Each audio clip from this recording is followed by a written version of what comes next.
and force on this chair. तो पक्की बात है आप में से कुछ लोग पूछ लेंगे कि सर इन विच डायरेक्शन, आप इधर को लगाने लगे, मैं कहूंगा नहीं नहीं उधर नहीं, तो आप नेचुरली पूछेंगे सर इन विच डायरेक्शन, तो डायरेक्शन रिक्वायर्ड, तभी मैं बोलूंगा कि इसे आपने इस डायरेक्शन में ले जाना है, अदरवाइज इस डायरेक्शन में या जो। तो some physical quantities required magnitude as well as direction, without direction उनका मीनिंग पूरा नहीं हो सकता है। तो those physical quantities require magnitude and direction. Some examples are there. Displacement. Displacement से आप velocity बना लेते हैं, velocity से acceleration, और acceleration से force से impulse। ये बेसिक थिंग्स हैं जो आपने पिछले क्लासेस में जरूर पढ़े होंगे। और अभी एक मोमेंटम भी है, ये हमारे क्या हैं, some physical quantities which require magnitude as well as direction. And now look, vector quantities को रिप्रेजेंट करने के लिए representation of a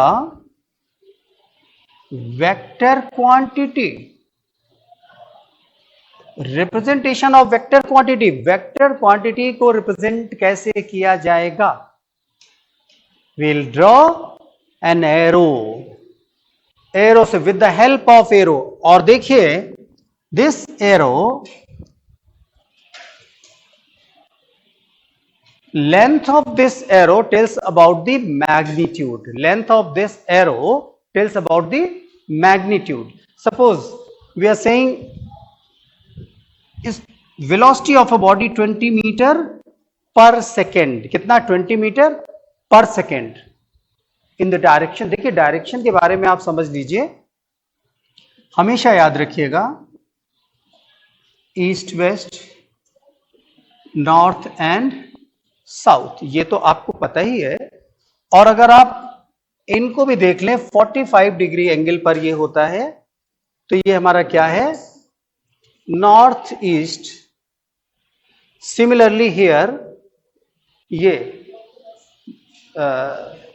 north west है, और ये आप देख रहे हैं कि साउथ वेस्ट, और ये टोटल 8, इनको आप ये 45 डिग्री एंगल पर हैं, इनको ध्यान रखिएगा। तो अगर हमारा क्वेश्चन है velocity of a body is 20 metre per second in the direction north east direction, तो अभी इस वेक्टर क्वांटिटी को हम लोग रिप्रेजेंट कैसे करेंगे?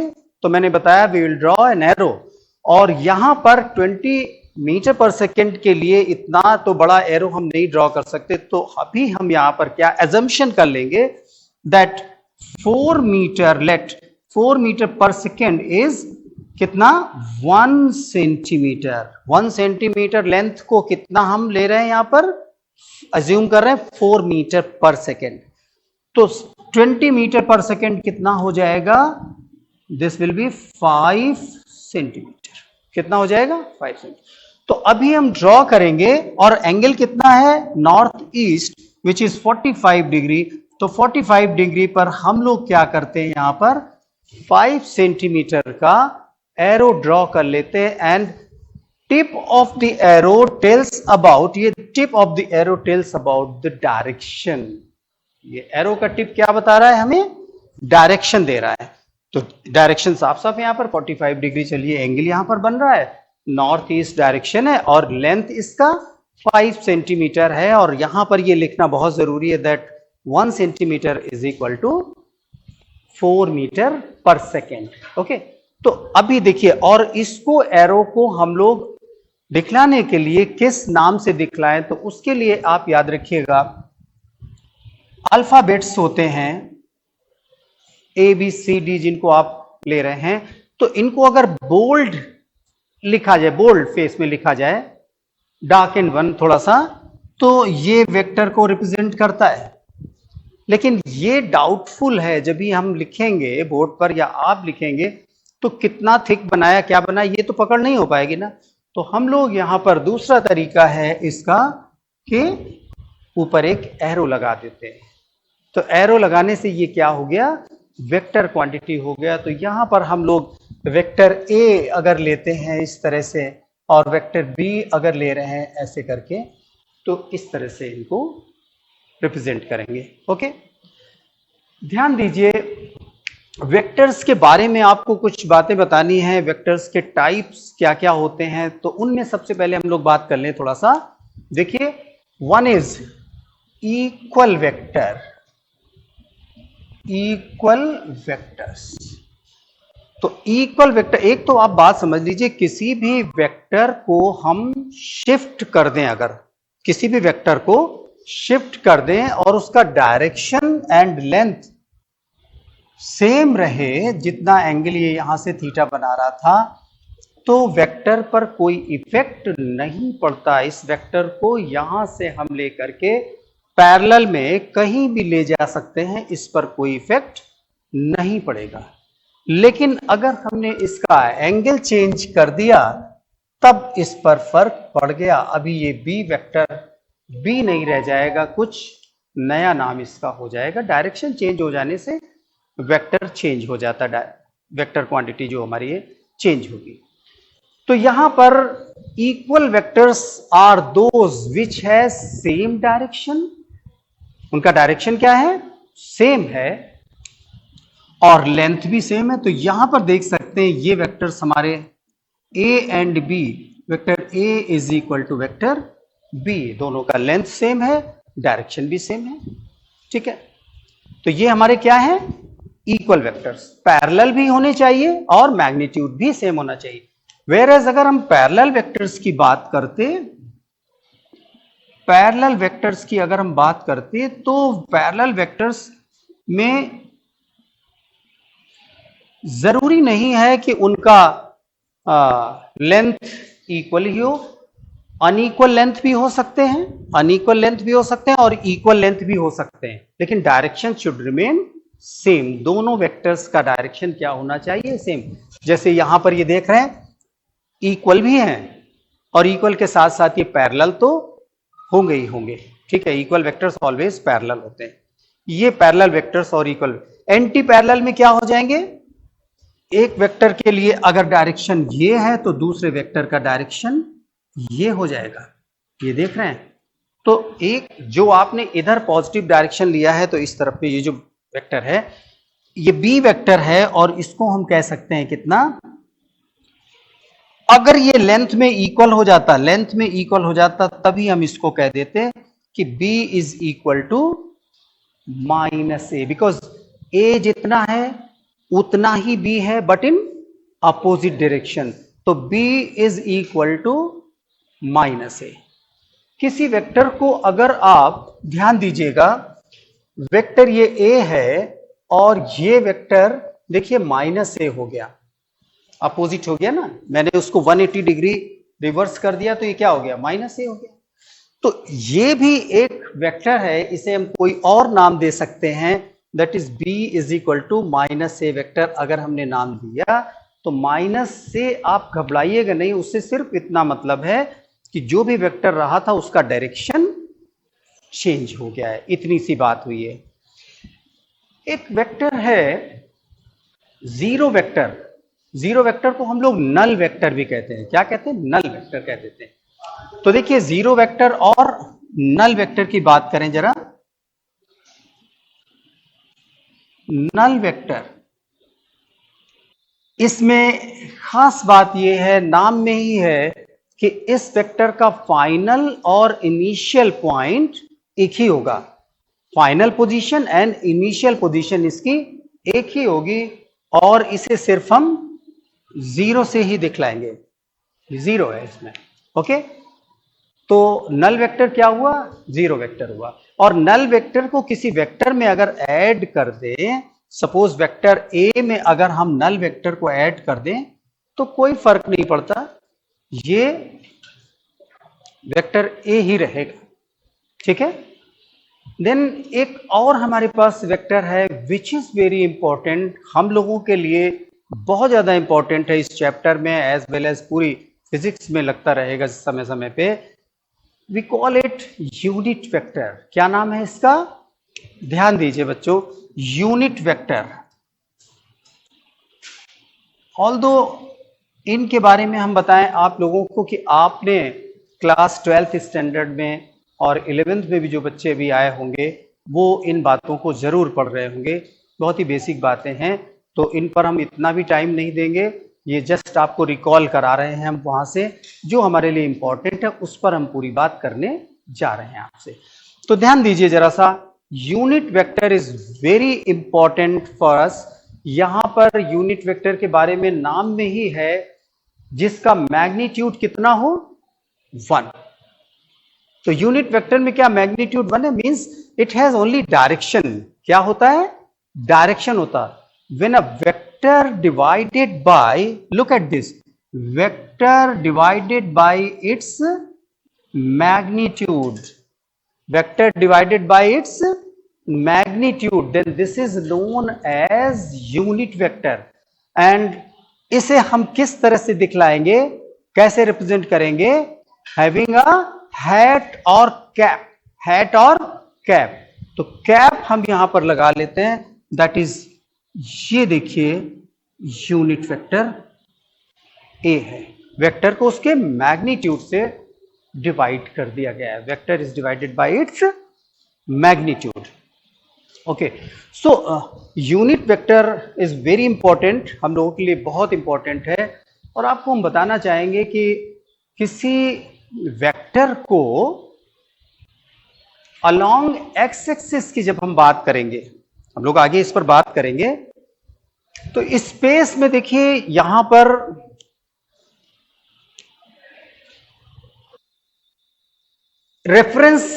रेफरेंस एक जो फ्रेम होता है उसके बारे में थोड़ा सा जान लीजिए आप लोग, कि हम लोग एक किसी भी पॉइंट की लोकेशन बताते हैं तो उसको किसके रिस्पेक्ट में बताएंगे। सपोज कीजिए कि ये कोई एक पॉइंट है यहां पर, तो इसकी हम पोजीशन कैसे बताएं?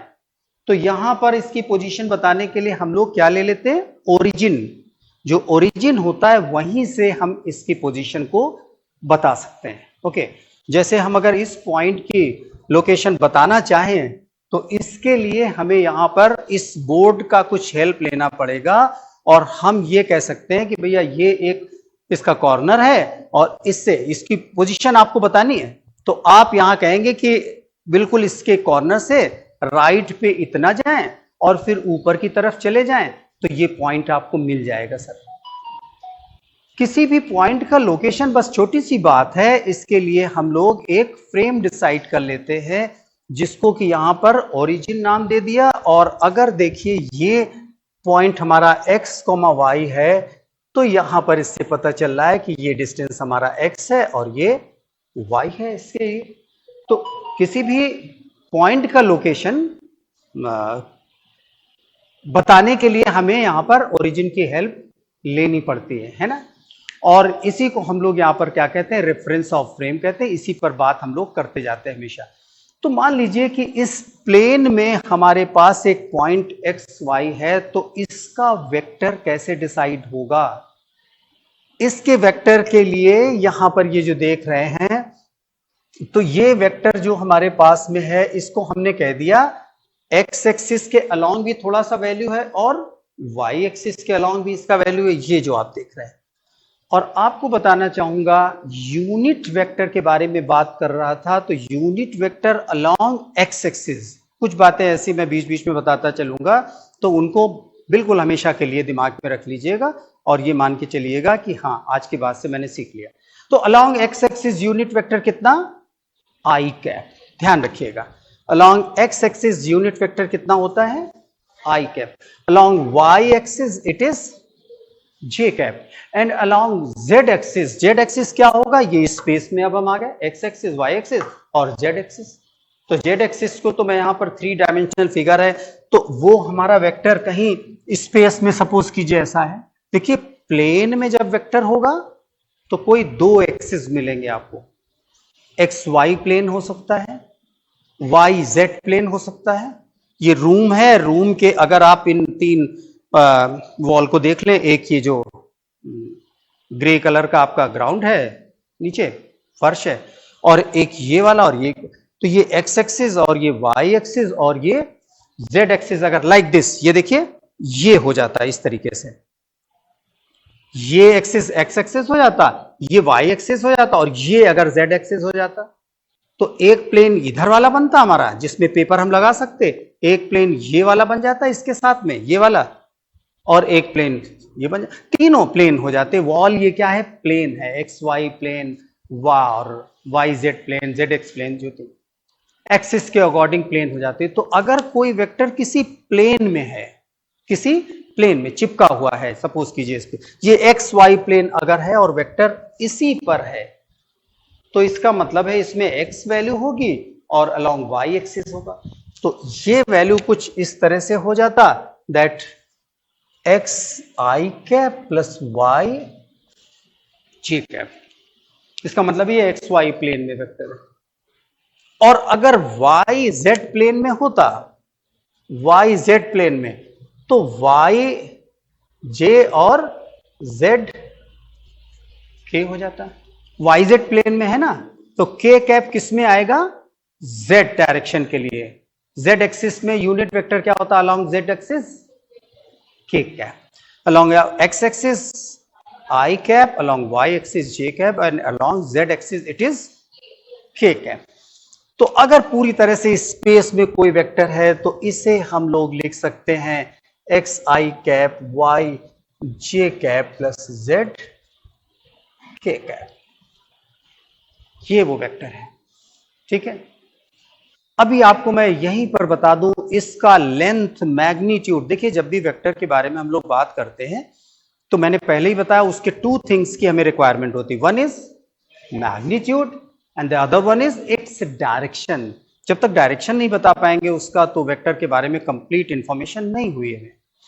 तो यहां पर इसका जो मैग्नीट्यूड है, वो मैग्नीट्यूड देखिए कितना होगा, ध्यान दीजिए जरा सा, इधर पे कितना था, मैंने कहा वैल्यू एक्स था और ये वाई था, तो ये कितना था एक्स स्क्वायर प्लस, ये इसका लेंथ मैग्नीट्यूड हो गया।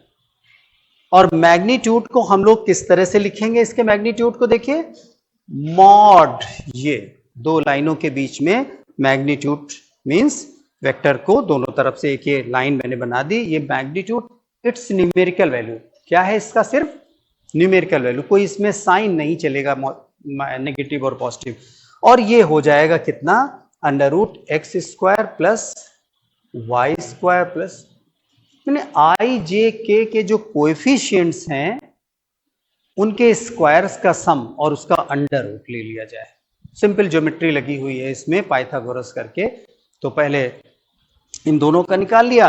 और अब मान लीजिए कि अगर ये जेड एक्सिस होता है स्पेस में, तो यहां पर भी अब ये वाला ट्रायंगल बन जाता है, इतनी गहराई में नहीं जाइए आप, तब यहां पर जेड के कैप इसके साथ में लगाते तो आपको ये वाली लाइन मिल जाती। एनीहाउ आपको इतना जानना, अगर वेक्टर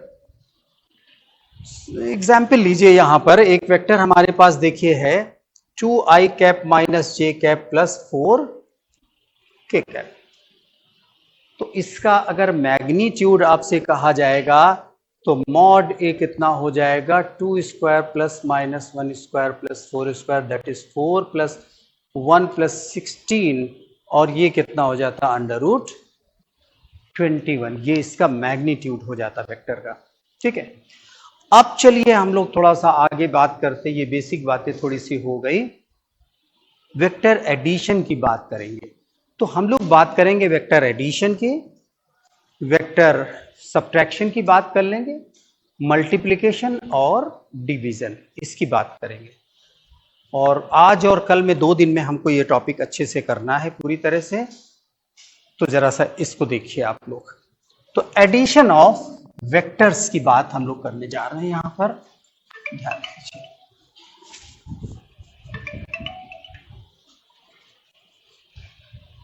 एडिशन ऑफ वेक्टर्स,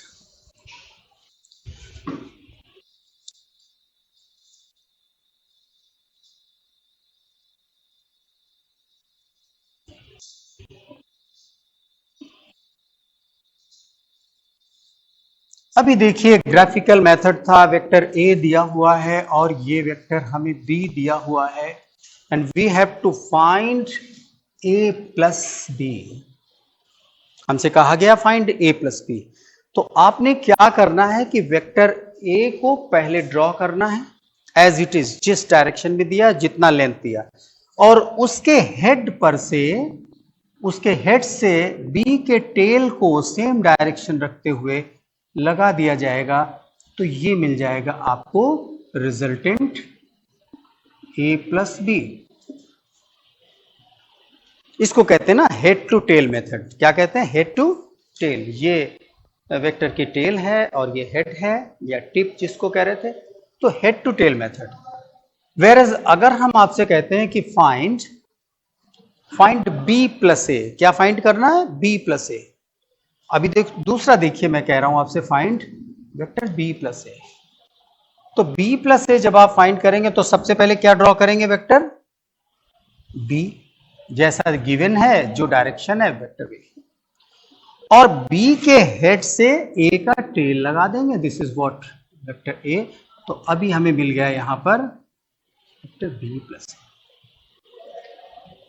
अगर आप इसे मेजर करके ड्रॉ करते, लेंथ वगैरह सब नाप के ड्रॉ करते गिवन डायरेक्शन में, तो ये पक्की बात है कि इसका लेंथ और इसका लेंथ आपको इक्वल लेंथ मिलता और इनके डायरेक्शन भी सेम मिलते।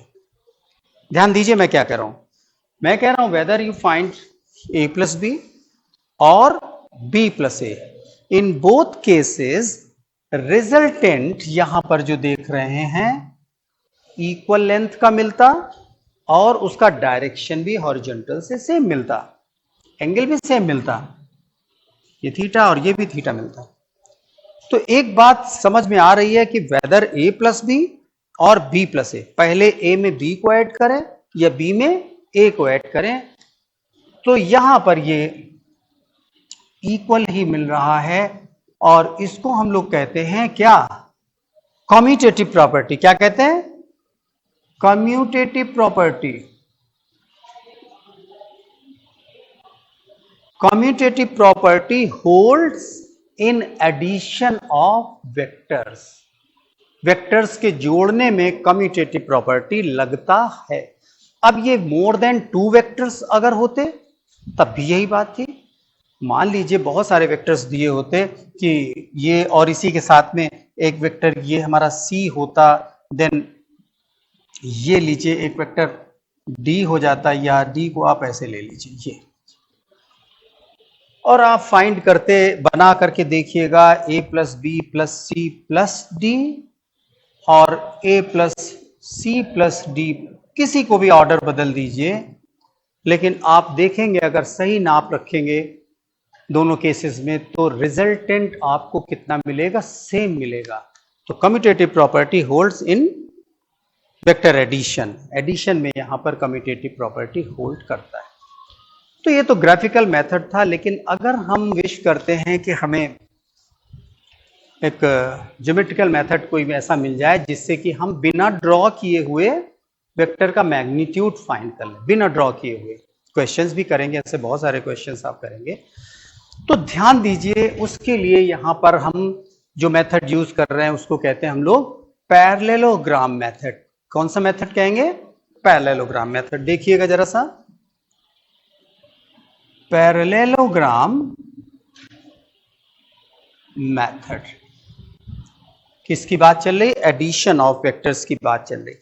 तो इसमें क्या करेंगे, यहां पर देखिए वेक्टर आपने ए जैसा दिया हुआ था और वेक्टर बी, लेकिन ध्यान दीजिए इस बार मैंने क्या लगाया है? टेल टू टेल लगाया मैंने। देखिए क्या लगाया? Tail to tail. पहले क्या लगाया था? Head to tail. और अभी क्या करना है, नाम पैरेललोग्राम है तो यहां पर इसके इक्वल एंड पैरेलल हमने ये वेक्टर बनाया और ये इसके इक्वल एंड।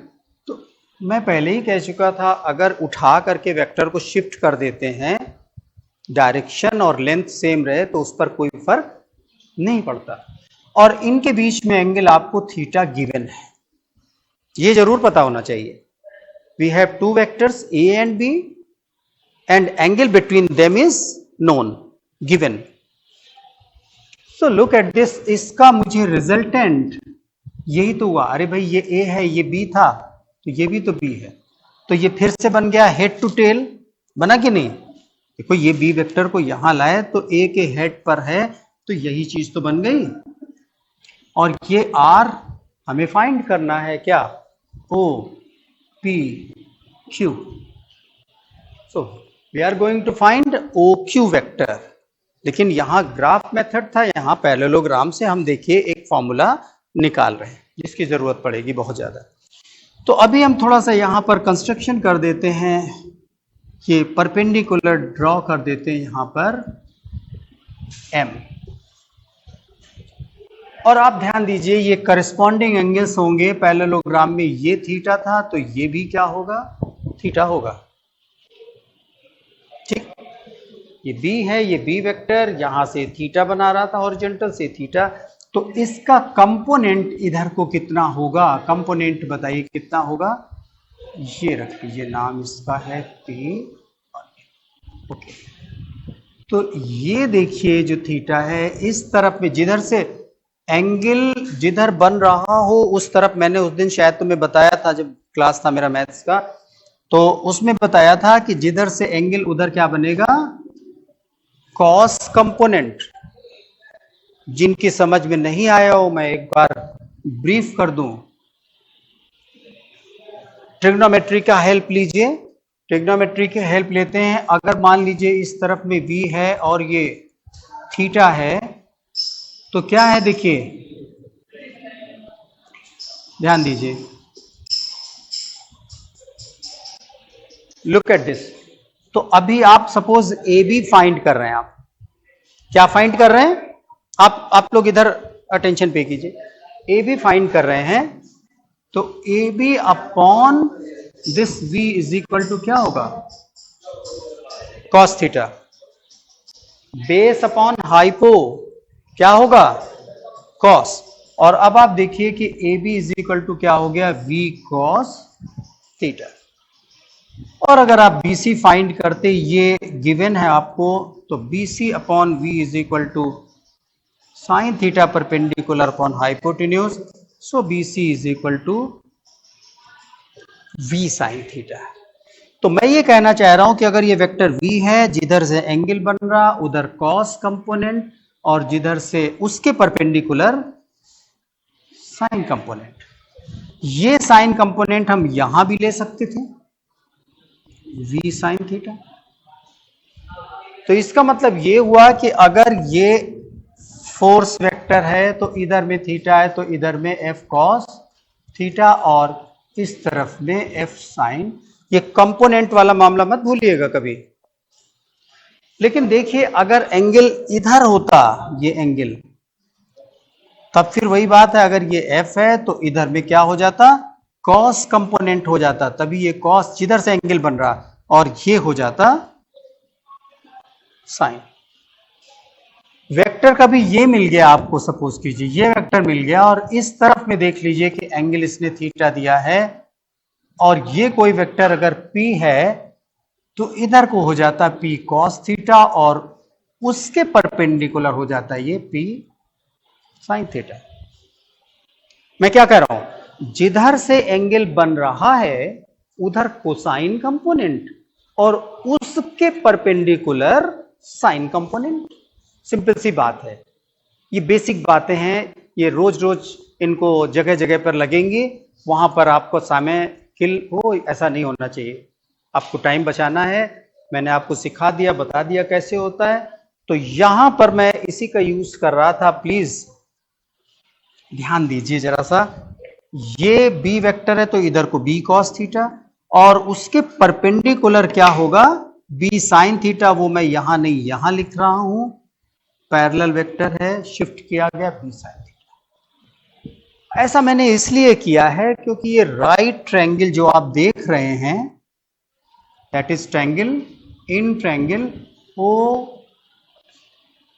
Q M. कौन सा? O Q M. तो यहां पर मैं पाइथागोरस यूज कर लूंगा थ्योरम, और पाइथागोरस से मुझे परपेंडिकुलर और बेस पता है, तो मैं हाइपोटेन्यूज जिसे मैं चाह रहा था वो निकालने की कोशिश कर सकता हूं, that QM square plus OM square. QM के लिए वैल्यू दिया हुआ है कितना, B साइन थीटा, और OM के लिए देखिए दो पार्ट में है, OP प्लस PM। ये क्या है, OP प्लस PM। अब ये B square sine square theta, और ये OP और PM के वैल्यूज भी रख दीजिए, that is A plus B cos theta whole square. So B square sine square theta plus A plus B whole square लगा दीजिए यहां पर, plus 2AB cos theta.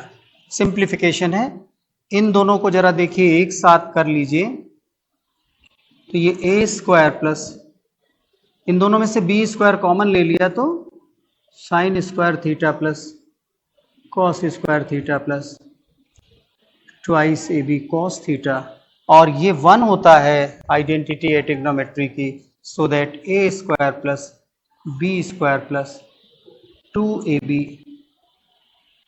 Cos theta, और यही हमारा क्या है, रिजल्टेंट है। स्क्वायर है तो स्क्वायर लगा हुआ है, और अगर हम यहां पर इसको स्क्वायर रूट ले लें तो ये मिल जाता है A square plus B square plus 2AB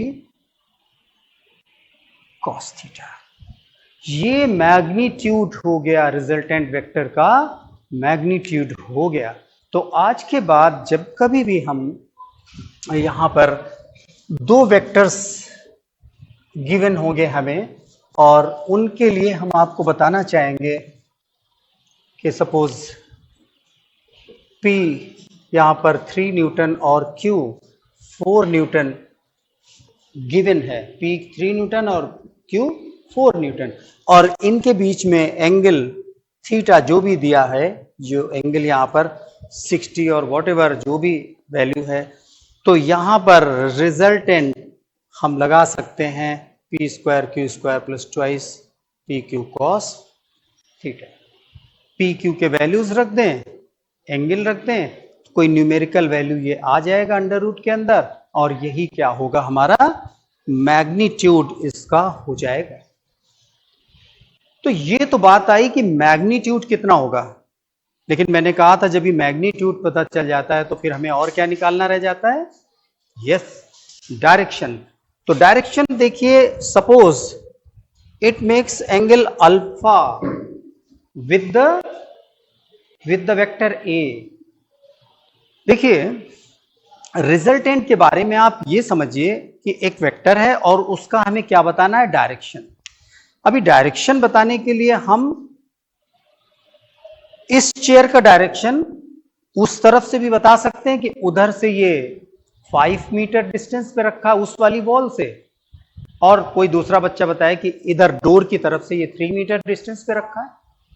दोनों ही बातें अपनी जगह पे सही है, दोनों ही बातें सही। हमें तो उसका एग्जैक्ट पोजीशन चाहिए, किस डायरेक्शन में है। तो मे बी कोई बच्चा इधर से एंगल बता रहा हो कि A वाले वेक्टर से इतना एंगल, या दूसरा कोई पर्सन इस तरफ से एंगल बता रहा हो कि भैया इधर से ये बीटा एंगल बना रहा, सपोज इधर से बीटा, तो B वाले वेक्टर से इतना एंगल, वो भी बात सही है, या A वाले वेक्टर से जो एंगल बन रहा है। तो हम यहां पर अपनी कन्वीनियंस के लिए यहां पर अल्फा इधर से ही ले लेते हैं, और देखिए यहां पर tan alpha is equal to क्या होगा, परपेंडिकुलर ओवर बेस। तो यहां पर परपेंडिकुलर B साइन थीटा है, और बेस आप देख रहे हैं कितना, A plus B cos theta. ये फॉर्मूला लगा देंगे, और बाद में ये alpha is equal to tan inverse B sine theta upon A plus B cos theta. तो इससे आपको ये अल्फा एंगल भी निकल आएगा। रिमेंबर, ये अल्फा एंगल आपको ये जरूर बताना पड़ेगा कि ये अल्फा एंगल कौन सा है, वेक्टर A से जो एंगल बन रहा है। किधर से बन रहा है, वेक्टर A से जो एंगल बन रहा है। और अगर आप यहां पर इस एंगल से बताना चाहते, tan बीटा अगर आप बताना चाहते, तो tan बीटा के लिए देखिए इसमें क्या चेंजेस करते, जहां पर b है वहां पर क्या कर दें, a कर दें, जहां पर a है वहां पर क्या कर दें, b कर दें।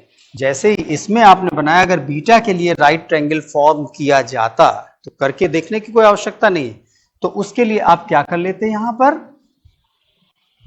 कि a sin theta upon b plus a cos theta, तो उधर के लिए कर देते हैं। बात समझ रहे हैं ना, जिधर से भी एंगल बन रहा है। एनीहाउ, तो अभी देखिए आप यहां पर इतना ही, आपको यहां पर ये दो बातें, इसका मैग्नीट्यूड और ये जो एंगल इसका बन गया है, इस पे ध्यान दीजिए। अब कुछ स्पेशल बातें, आपको स्पेशल केसेस हैं जिनके बारे में हम बताना चाहेंगे। स्पेशल केसेस देखिए, एडिशन में special cases. Okay, suppose we have to apply force on this chair by 2 person, by 2 person। ये बॉक्स है, उसको हमें शिफ्ट करना है। तो शिफ्ट करने के लिए मेनली हम लोग क्या करते हैं, दोनों लोग एक ही डायरेक्शन से लग जाएंगे तो वो शिफ्टिंग अच्छी हो जाए। ऐसा तो नहीं करेंगे कि हमें शिफ्ट इसको उधर करना है, एक लोग इधर से लगे दूसरे लोग इधर से लगे, नहीं। टाकोवार में क्या होता है, एक इधर से खींच रहा है, एक दूसरा उधर से खींच रहा है, कभी वो बीच की पोजीशन के आसपास थोड़ी देर तक रहता है कि नहीं रहता है, रिजल्टेंट क्या रहता है उसका, जीरो ही तो रहा है एक तरह से। अगर हम दोनों वेक्टर्स की बात करें कि हमारे पास दो वेक्टर हैं, suppose we have two vectors, जरा ध्यान दीजिए, और उनको वेक्टर्स को 0 डिग्री एंगल पर लगाया गया। कितने पर लगाया गया, 0 डिग्री एंगल पर। टू वेक्टर्स है, 0 डिग्री एंगल पर लगाया गया है, तो रिजल्टेंट कितना होगा, ठीक है। ध्यान देते हैं जरा सा, ये हमारे पास फॉर्मूला है रिजल्टेंट का, तो यहां पर a square plus B square plus 2ab cos 0। cos 0 कितना होता है, मैंने उस दिन फिजिक्स की मैथ्स क्लास जब ली थी तो बताया था 1 होता है। So this is what, a plus B whole square, और ये कितना बन गया, a प्लस बी। इसका मतलब है रिजल्टेंट दोनों वेक्टर्स का दोनों के मैग्नीट्यूड के सम के बराबर है। अगर हमारे पास मैग्नीट्यूड 3 और 4 होते, कितना होते, ए के लिए कितना मैग्नीट्यूड होता, 3 न्यूटन, और बी वेक्टर के लिए कितना होता, ये 4 न्यूटन होता, सपोज क्वेश्चन है। तो 3 और 4 का रिजल्टेंट मैक्सिमम कितना हो सकता है, 3 और 4 का रिजल्टेंट मैक्सिमम 7 ही तो हो सकता भाई। एक 3 न्यूटन है, दूसरा 4 न्यूटन है, तो रिजल्टेंट मैक्सिमम कितना होता, कितना हो जाता है भाई, दोनों का सम हमें मिल जाता 7 न्यूटन, इससे ज्यादा तो नहीं हो सकता रिजल्टेंट। और वो कब होता, यहां पर सामने है 0 डिग्री एंगल पर जब दोनों वेक्टर्स लगाए जाते तो resultant a plus B which is क्या है, मैक्सिमम। मैक्सिमम रिजल्टेंट का मतलब क्या होता है, जो दोनों वैल्यू हैं उनके सम का हमें पूरा मिल जाए, उन दोनों के सम के बराबर मिल जाए। तो इसका मतलब ये हुआ कि अगर बॉक्स पर हम लोग दो बच्चे फोर्स लगा रहे हैं और सेम डायरेक्शन में लगाएं तो सबसे ज्यादा दूर जाता ही है, सबसे ज्यादा ही दूर तो जाएगा, एक ही डायरेक्शन में दोनों बच्चे लगा रहे हैं फोर्स। कार स्टार्ट नहीं हो रही तो पीछे से ही तो फोर्स सब लगाते, नहीं तो एक इधर से लगा रहा दूसरा ऐसे थोड़ी लगाता है भाई। आगे जाने के लिए, उसको आसानी से आगे बढ़ाने के लिए सबके सब एक ही डायरेक्शन में लगाते हैं ना फोर्स। तो 0 डिग्री पर जब कभी भी दो वेक्टर्स लगे होंगे तो उनका resultant you will get maximum. And what about 90 degree, look at this. ये एक केस था हमारा जिसमें हमने बताया था केस 1, और ये था केस। चलिए पहले हम ले लेते हैं theta is equal to 180 degree. कितना? 180 डिग्री। तो जरा 180 डिग्री यहां पर रख करके देखिए तो आपको कितना मिल जाएगा? R is equal to A square plus B square plus 2ab cos 180 degree तो सबको पता है ना? पक्का? आवाज बहुत कम आ रही है। -1। चलिए ठीक है। तो भाई इतना हो गया ये A square plus B square plus 2ab -1 इसको क्या बना देगा? माइनस। और अगर आप ये देखें तो एल्जेब्रिक फॉर्मूला आपके सामने लिखा हुआ है दैट a माइनस बी का कितना? Whole square. और ये मिल गया a माइनस बी। कितना आ गया? तो मिनिमम देखिए, मिनिमम क्या हो सकता था? 3 और 4 का मिनिमम वैल्यू क्या हो सकता है? 1 ही होगा। और 3 और 4 का मिनिमम वैल्यू 1 का मतलब a माइनस बी या 4 माइनस 3 कहें या 3 माइनस 4 कहें, बस दोनों में फर्क ये हो जाएगा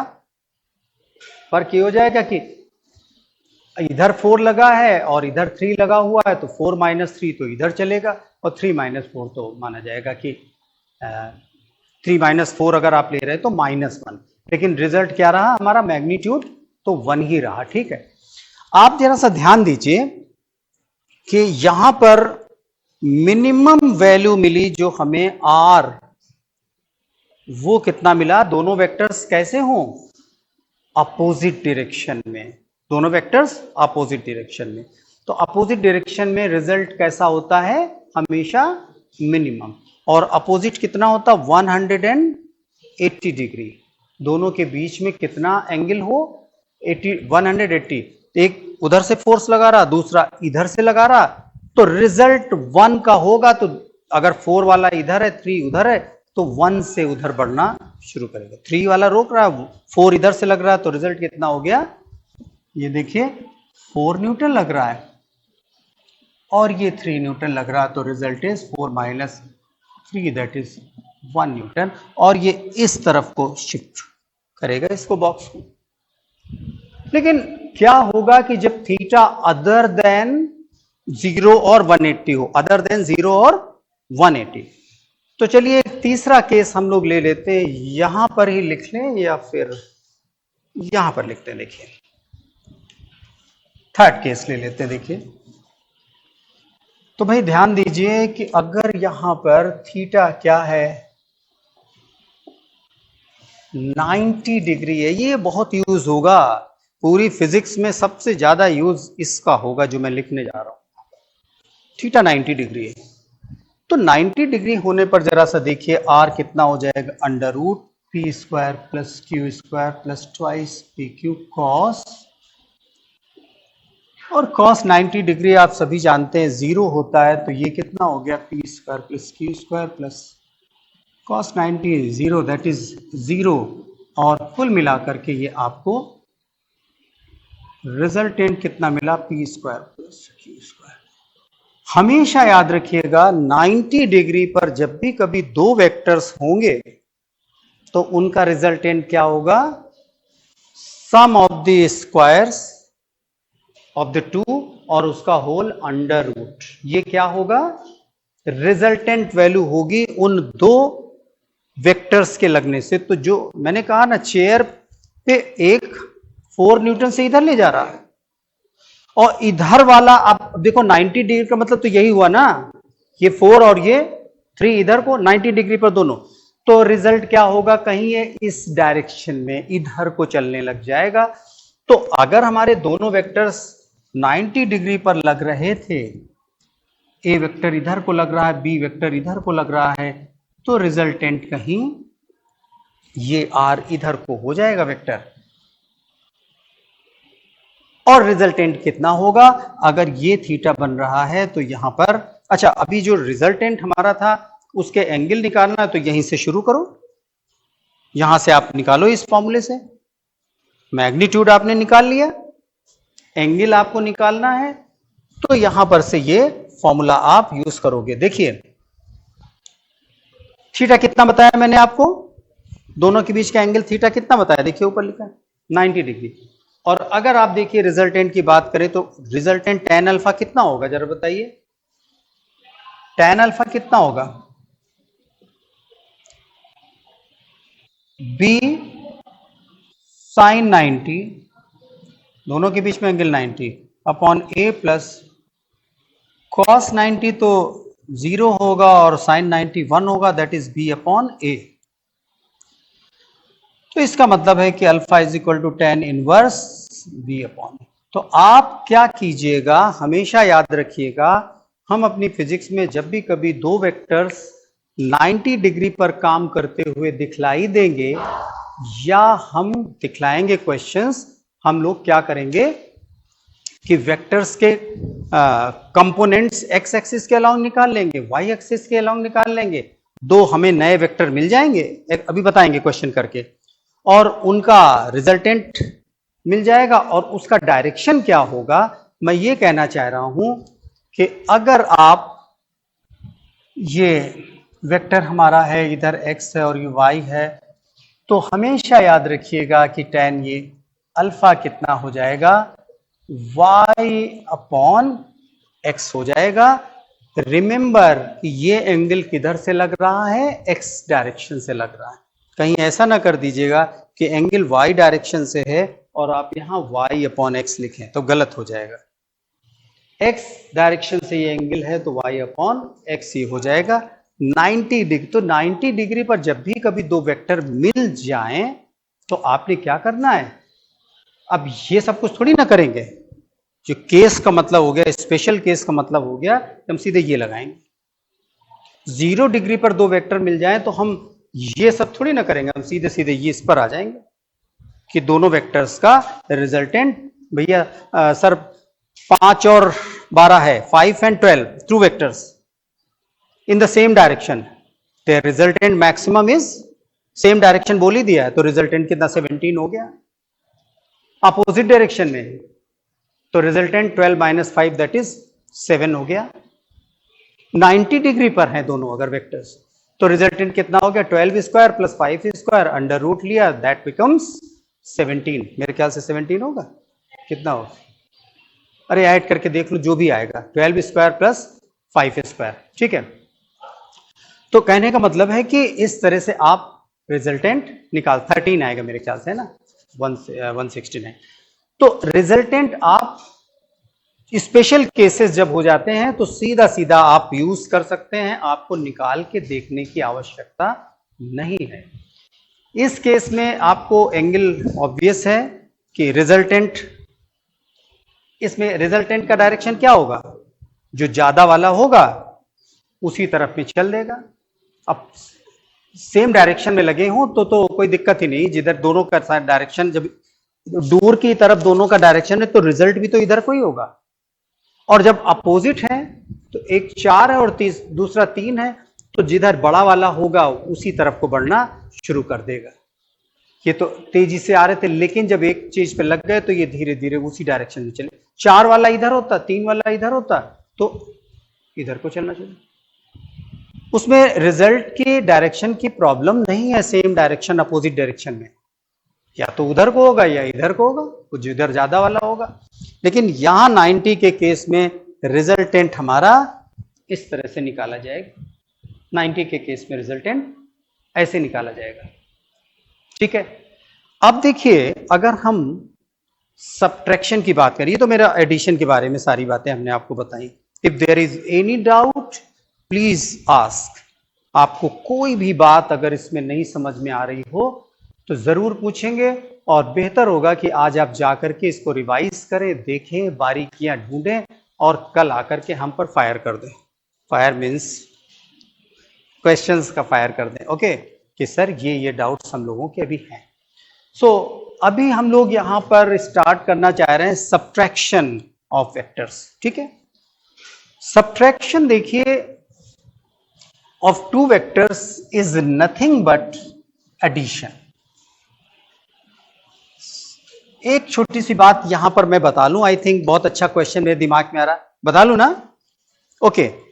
अभी देखिए आपका प्रेजेंस ऑफ माइंड मैं देख रहा हूं, और ये क्वेश्चन हमारे लिए बहुत इंपॉर्टेंट, आपके लिए तो बहुत ही अच्छा है। देखिए, we have four vectors, four forces, कितना? Four forces. One is 4 newton along x axis, one is 4 Newton along, another one is 3 Newton at an angle 30 degree with the x axis. Third one is again 3 Newton along y axis. चलिए मैं लिख दे रहा हूं, and this one is 5 Newton making angle 120 degree with the x axis. तो ये जो four forces हैं किसी बॉक्स पर लगे हुए हैं, किसी बॉक्स पर लगे हैं, ये बॉक्स। अब इस बॉक्स का रिजल्टेंट क्या होगा? रिजल्टेंट फोर्स इस बॉक्स पर कितना लग रहा होगा? रिजल्टेंट फोर्स इस बॉक्स पर कितना लग रहा होगा? मे भी एक दो और वेक्टर्स हों, मे भी एक दो और वेक्टर्स हों। तो क्या करना होगा? देखिए, उसके लिए आसान तरीका मैं आपको अभी बता दे रहा हूं। ऐसा क्वेश्चन आएगा तो उस दिन आप हमें याद करेंगे तो नाराज नहीं होंगे, क्योंकि मैं पहले बता दे रहा हूं, नहीं तो कहेंगे कि पता नहीं सर ने अधूरी बातें बताई। ध्यान दीजिए जरा सा, आप सभी वेक्टर्स का एक्स एक्सिस के अलोंग कंपोनेंट निकालिए, सभी वेक्टर्स का एक्स एक्सिस के अलोंग कंपोनेंट निकालिए और वाई एक्सिस के अलोंग कंपोनेंट निकालिए। तो ये दो नए वेक्टर आपको मिल जाएंगे, one is along X axis और दूसरा वाई एक्सिस के अलोंग। कैसे? देखिए, ध्यान दीजिए, 4 न्यूटन अलोंग एक्स, सबके एंगल पता होने चाहिए, सबके एंगल पता होने चाहिए, ठीक है। तो 4 न्यूटन अलोंग एक्स एक्सिस, तो देखिए एक्स हम यहां पर लिख रहे हैं कंपोनेंट्स, कितना? 4 कॉस, मैंने अभी थोड़ी देर पहले बताया था जिधर से एंगल बनता है उधर कोसाइन कंपोनेंट होता है, ठीक है। और एक्स एक्सिस के ही डायरेक्शन में है तो कितना एंगल हुआ? एक्स एक्सिस के डायरेक्शन में कोई वेक्टर कितना एंगल हुआ? 0 हुआ। तो 0 हुआ तो कोसाइन कंपोनेंट उसका क्या हो जाएगा? 4 कॉस 0। तो कॉस 0 क्या होता है? 1 होता है। तो कायदे से तो मुझे सिर्फ इतना ही लिखना चाहिए कि भाई इधर के कंपोनेंट में 4, लेकिन आप झगड़ा करो हमसे कि पता नहीं अभी तो कॉस कॉस कर रहे थे और अब सिर्फ 4 लिख दिया। तो मैं शुरुआत में आपको एक आध बार बता करके चल रहा हूं कि अगर 0 डिग्री एंगल पर कोई वेक्टर है तो डायरेक्ट उसको 4 या 4 कॉस 0, कॉस 0 लिखने से तुम्हें यह भी आइडिया रहेगा सारे कोसाइन कंपोनेंट में लिख रहा हूं। अच्छा चलो, आप में से ये 3 न्यूटन का इधर का कंपोनेंट बता दो, 3 न्यूटन का इधर का कंपोनेंट बता दो प्लीज। कितना? ओके, आवाज आई? 3 कॉस 30 डिग्री। ये सबके कंपोनेंट इधर वाले जो हैं, सारे फोर्सेस इधर को मिलते जा रहे हैं। अब इसका भी जरा सा बता दो इधर का कंपोनेंट। ये 3 न्यूटन, हाँ बोलो, ये भी 3 न्यूटन है, कॉस कितना? और इसका भी जरा बता दो। कंफ्यूज करने के लिए अगर मैं चाहता तो यहां पर इसको 30 डिग्री दे देता, ठीक है। तो आपको यहां से ये एंगल मेजर करना पड़ता 90 + 30 दैट इज 120। ये चाहे ऐसे 30 लिखते या पूरा, तो यहां पर ये 120 डिग्री। अब इसी तरह से इसके y कंपोनेंट भी लिख दो। तो ये कॉस वाले हैं तो साइन वाले होते हैं, बोलो भाई। 3 साइन 5 साइन 120 डिग्री। तो ये जितने भी वेक्टर्स थे इनका सब इधर के वेक्टर्स लग गए और इधर के वेक्टर्स लग गए। तो ये y हो गया, ये x हो गया और इनका रिजल्टेंट के सर ने बताया है √x² + y²। तो ये इस बॉक्स पर जितने भी फोर्सेस लग रहे थे उन सबका रिजल्टेंट हमको ये मिल जाएगा √x² + अब आप कहोगे कि सर इस रिजल्टेंट का डायरेक्शन क्या है, इस रिजल्टेंट का डायरेक्शन क्या है? तो यहां से अगर आपने ये एंगल लिया तो tan alpha is equal to Y upon X हो जाएगा सर। ये tan इनवर्स कर दीजिए, जितना भी आएगा y upon x, tan inverse हो जाएगा सर ये जितना भी होगा। तो बहुत सारे इफ मोर देन, देखिए if more than two forces applied on a body at different angles, then their resultant you may find like this. okay, पहले सबके x कंपोनेंट निकाल लीजिए। ध्यान रहे कि x एक्सिस से सबका एंगल पता होना चाहिए, सबका एंगल x एक्सिस से। हो सकता है अभी मैं और यहां पर एक फोर्स देखिए ये भी दे देता, तो ठीक है भाई, इसका भी जो एंगल होता वो भी यहां से लिया जाता। समझ गए ना? कोई डाउट? 120 को कैसे, 180 माइनस 60, मैंने बताया था cos 120 को कैसे लिखेंगे, cos 180 माइनस 60, और ये किस क्वाड्रेंट में, सेकंड। तो सेकंड में cos क्या होता है, नेगेटिव, ASTC से मैंने बताया था। तो ये कितना हो जाता, minus cos 60 degree, that is -1/2। ठीक है, वो मेरी मैथ्स काम आ रही जो मैंने बताया था, इतनी सारी मैथ्स में आते हैं, वो सारा आपकी फिजिक्स में जरूरी। तो it was all about addition. अभी हम आपसे बात कर रहे थे सब्ट्रैक्शन ऑफ वेक्टर्स की। देखिए subtraction of,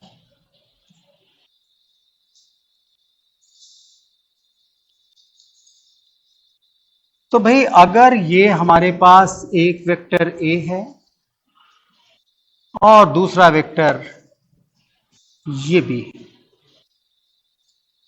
and we wish to find A minus B, ध्यान दीजिए A minus B, and A minus B is nothing but, मैंने कहा इसे आप लिखेंगे ए प्लस माइनस, है ये वेक्टर एडिशन ही, लेकिन ए में कौन ऐड हो रहा है, माइनस बी। ए में कौन ऐड हो रहा है, माइनस बी। अरे भाई ए माइनस बी को मैं यहां पर प्लस, ए में ऐड हो रहा है कौन सा, माइनस, अरे प्लस माइनस माइनस ही तो हुआ, देखो प्लस माइनस माइनस ही तो हुआ। तो मैं यहां पर कह रहा हूं कि बी वेक्टर को अपोजिट कर दो, बी वेक्टर को 180 डिग्री अपोजिट कर दो, तो क्या मिल जाएगा, माइनस बी।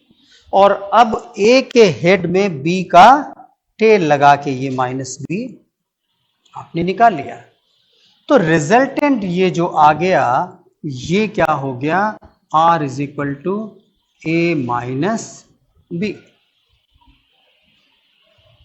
लेकिन अगर आप फाइंड करते बी माइनस ए, तो क्या करते, B plus minus A, that is B vector को पहले ड्रॉ कर लेते हैं, बी वेक्टर को पहले ड्रॉ कर लेते हैं, बी वेक्टर को पहले ड्रॉ कर लिया, और बी के हेड में माइनस ए को, बी के हेड में कौन, तो ए जब ये है तो माइनस ए कौन होगा, ये ही तो होगा। तो अब देखिए ये माइनस है,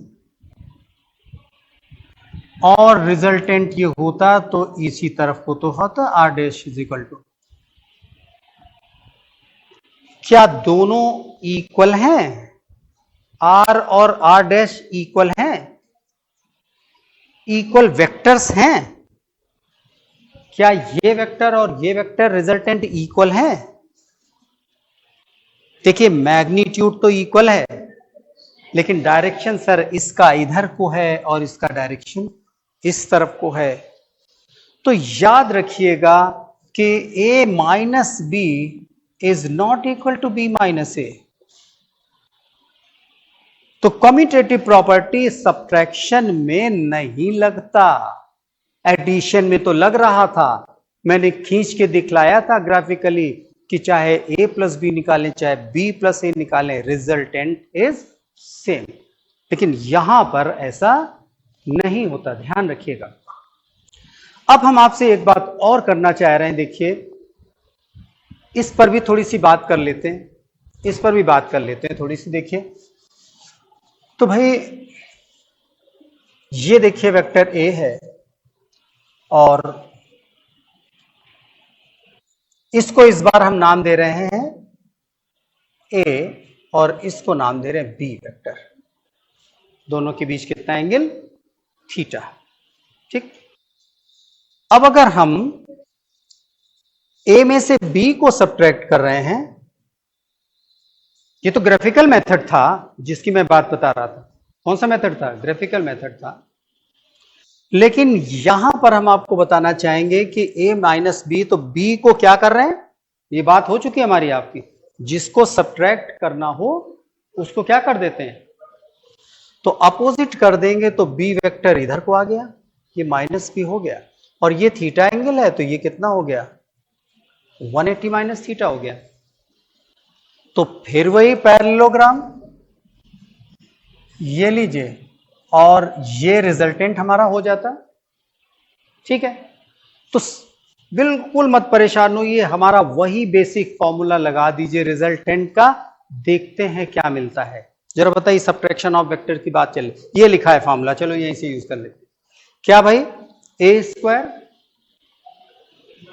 बी स्क्वायर, तो बी स्क्वायर मिलेगा प्लस ये अनदर वेक्टर हो गया, जो भी वेक्टर हो गया इसका कुछ नया नाम दे लो, माइनस बी न कह के जो भी नाम दे लो उसका। ठीक है, और अभी यहां पर देखिए क्या हो जाता? कॉस 180 माइनस थीटा क्या हो जाता? और वो क्या देता आपको? ये 180 माइनस थीटा, थीटा इधर निकल गया, तो ये क्या देता आपको? माइनस कॉस थीटा दे देता है। तो सब्ट्रैक्शन में और उसमें क्या फर्क पड़ा? -2ab cos थीटा का फर्क यहां पर पड़ गया है। सिंपल सी बात है। ठीक है, इस चीज को आप लोग जरा सा गौर कीजिए। इसी समय पर एक छोटी सी बात याद आ रही है कि जब हम लोग आगे फिजिक्स की पढ़ाई करेंगे तो सब्ट्रैक्शन में हेड टू टेल मेथड का यूज नहीं करेंगे, हम लोग किसका यूज करेंगे? टेल टू टेल मेथड का। और उसमें जरूरत पड़ेगी, कुछ प्रूविंग्स हमारे होंगे सर्कुलर मोशन में और सब में, वो मैं यहां बता दूं। तो इसको बना रहने देता हूं ताकि मैं मिलान करा पाऊं कि दूसरे मेथड से वही वैल्यू आ रही कि नहीं। ध्यान दीजिए, ये आपने अभी निकाला कितना? a minus B. तो हमने क्या बताया? b को रिवर्स करके ऐड कर दो, b को रिवर्स करके ऐड कर दो, एडिशन वही सिंपल। अब मैं कह रहा हूं कि नहीं, जैसे हैं टेल टू टेल वैसे ही लगा दो, जैसे हैं। देखिए, एक ये था वेक्टर हमारा, ये वाला था, इसको याद कीजिए, ये वेक्टर था। तो मैंने ए वेक्टर ड्रॉ किया, ये, और बी वेक्टर टेल से लगाया, आपकी हेड टू टेल नहीं। ये मैंने बी वेक्टर लगा दिया। अब हमें क्या फाइंड करना है? ए माइनस बी। क्या फाइंड करना था? तो इनके जो टिप्स हैं इनको ज्वाइन कर दीजिए, और a माइनस बी निकालना है तो रिजल्टेंट a की तरफ। ये देखो, रिजल्टेंट किधर को? a की तरफ को, a माइनस बी फाइंड करना है। और आप ध्यान दें कि ये लेंथ और डायरेक्शन और ये लेंथ और डायरेक्शन क्या है?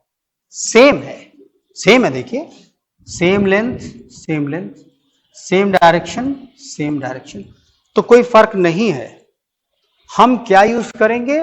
टेल टू टेल, जिसमें कि वेक्टर ए अपनी डायरेक्शन में, वेक्टर बी भी अपनी डायरेक्शन में। बस एडिशन में हेड से टेल लगाते थे, अभी हम टेल टू टेल लगाए रखेंगे।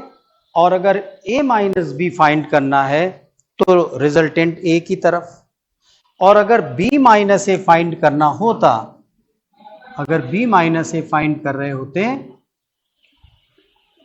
तो रिजल्टेंट बी की तरफ होता है। ये सिंपल सी बात है। जैसा अभी आपने देखा था, बी माइनस ए निकाला था तो इधर कोई आया, तो इतना ही लेंथ आई थी। अब बात आती है मल्टीप्लिकेशन। आपको मैं बताऊं एक प्रॉपर्टी जिसको मैंने उधर रोक करके अभी वेक्टर्स की प्रॉपर्टी में बता रहा हूं, कि वेक्टर्स में अगर स्केलर का मल्टीप्लाई हो जाए, if a vector multiplied by some scalar number, scalar quantity, तो होगा क्या? देखिए, ये वेक्टर है और ये वेक्टर भी, और अगर ये स्केलर से मल्टीप्लाई हो जाएगा, किसी नंबर से मल्टीप्लाई हो जाए, m से मल्टीप्लाई हो जाए, सपोज कीजिए m स्केलर नंबर 3, 4, 5 से, ठीक है,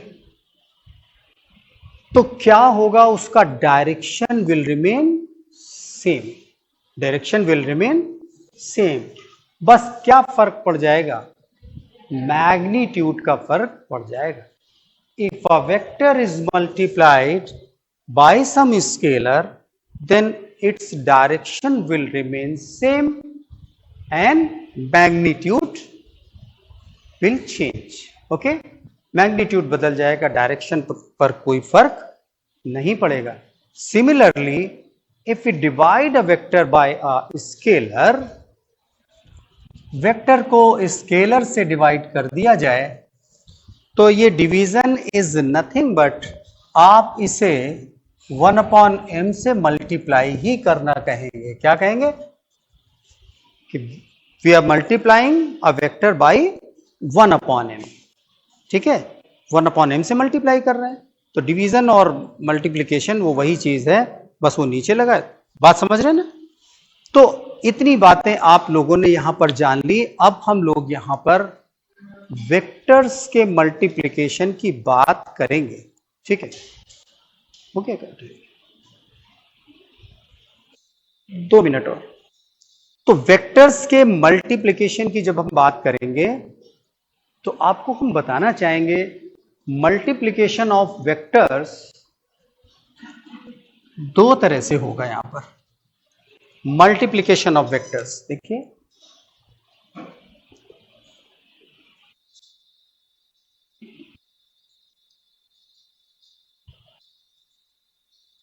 वन इज स्केलर, हम लोग उसे क्या पुकारते हैं? स्केलर। और स्केलर प्रोडक्ट का मतलब है कि रिजल्ट जब 2 वेक्टर्स के मल्टीप्लिकेशन पर रिजल्ट कैसा रहता है? Scalar quantity. Scalar quantity, vector quantities आप लोग जान ही चुके हैं। तो जब 2 वेक्टर्स के मल्टीप्लिकेशन का रिजल्ट स्केलर आता है, तो हम लोग उसका मल्टीप्लाई किस तरह से कहते हैं? स्केलर प्रोडक्ट और डॉट प्रोडक्ट। हम लोग इस पर बात तो कल बहुत सारी करेंगे, 2 तरह का मल्टीप्लिकेशन। और जब रिजल्ट वेक्टर क्वांटिटी आता है, रिजल्ट कैसा आता है? वेक्टर क्वांटिटी आता है, तब हम कहते हैं इसे वेक्टर प्रोडक्ट कहते हैं या क्रॉस प्रोडक्ट कह देते हैं। तो वन इज स्केलर और डॉट प्रोडक्ट। ये डॉट इसलिए कह रहे हैं कि दोनों के बीच में हम डॉट साइन लगाएंगे और रिजल्ट इसका क्या आएगा? स्केलर। छोटी सी बात बता के बात खत्म कर दूंगा, कल इस पर लंबी बात होगी। और दूसरे तरीके का प्रोडक्ट है वेक्टर और क्रॉस प्रोडक्ट। तो इसको कैसे? ये देखिए, क्रॉस लगा करके हम ऐसे लिखेंगे। अब क्या फर्क है सर दोनों में? इसका जो रिजल्ट आएगा वो कैसा आएगा? स्केलर। और इसका रिजल्ट आएगा अब वेक्टर क्वांटिटी। एग्जाम्पल लीजिए, कोई ऐसे 2 वेक्टर्स आपको याद हैं जिनका प्रोडक्ट करने पर जो रिजल्ट आता है वो स्केलर क्वांटिटी होता है। नाम बताइए उनका। मुझे 2 ऐसे फिजिकल क्वांटिटी बताइए, फिजिकल क्वांटिटी जैसे कि वेलोसिटी है, मोमेंटम है, पावर है, व्हाटएवर, जो जिनका मल्टीप्लिकेशन स्केलर रिजल्ट आता है। जाने दीजिए, ऐसा लग रहा धरती वीरों से खाली। कोई बात नहीं, आपको याद आ जाएगा। ध्यान दीजिए, वो force applied on a body और डिस्प्लेसमेंट से मल्टीप्लाई कर दिया जाए फोर्स को, तो देखिए आपको जो रिजल्ट मिलता वो क्या कहलाता, वर्क डन। दोनों वेक्टर क्वांटिटीज होते हैं, फोर्स इंटू डिस्प्लेसमेंट, लेकिन वर्क डन क्या होता है, स्केलर क्वांटिटी होता है। वर्क डन क्या होता है, तो दो वेक्टर्स जिनका प्रोडक्ट स्केलर है, तो यहां पर हम इसको डॉट से दिखलाएंगे, डॉट प्रोडक्ट, क्योंकि रिजल्ट इसका क्या है, स्केलर। और इन्हीं दोनों क्वांटिटीज के ऊपर बात कर लें जरा सा, कि अगर ध्यान दीजिए, ये बातें कल हम करेंगे, बस यहां से जाते जाते छोड़ रहा हूं। ये पोजीशन वेक्टर और ये यहां पर फोर्स, फिर से देखिए, फोर्स और डिस्प्लेसमेंट, और ये भी वही क्वांटिटीज हैं, लेकिन इनका रिजल्ट आता है टॉर्क, मोमेंट ऑफ फोर्स। तो कभी हम डिस्प्लेसमेंट और फोर्स का मल्टीप्लिकेशन पाते हैं वेक्टर क्वांटिटी, और कभी हम डिस्प्लेसमेंट और फोर्स का मल्टीप्लिकेशन पाते हैं स्केलर क्वांटिटी। तो यहां पर हम जब वर्क डन को दिखलाएंगे तो डॉट प्रोडक्ट यूज करेंगे, और टॉर्क को दिखलाएंगे तो क्रॉस प्रोडक्ट यूज करेंगे। तो इसके और भी एग्जाम्पल्स हैं, वैसे आप लोग खोज के बताएं तो मुझे बहुत मजा आएगा, लेकिन डॉट प्रोडक्ट में रिजल्ट दो क्वांटिटीज का फोर्स और वेलोसिटी भी होता है, इसको भी, हाँ हो गया तो ठीक, कोई बात नहीं।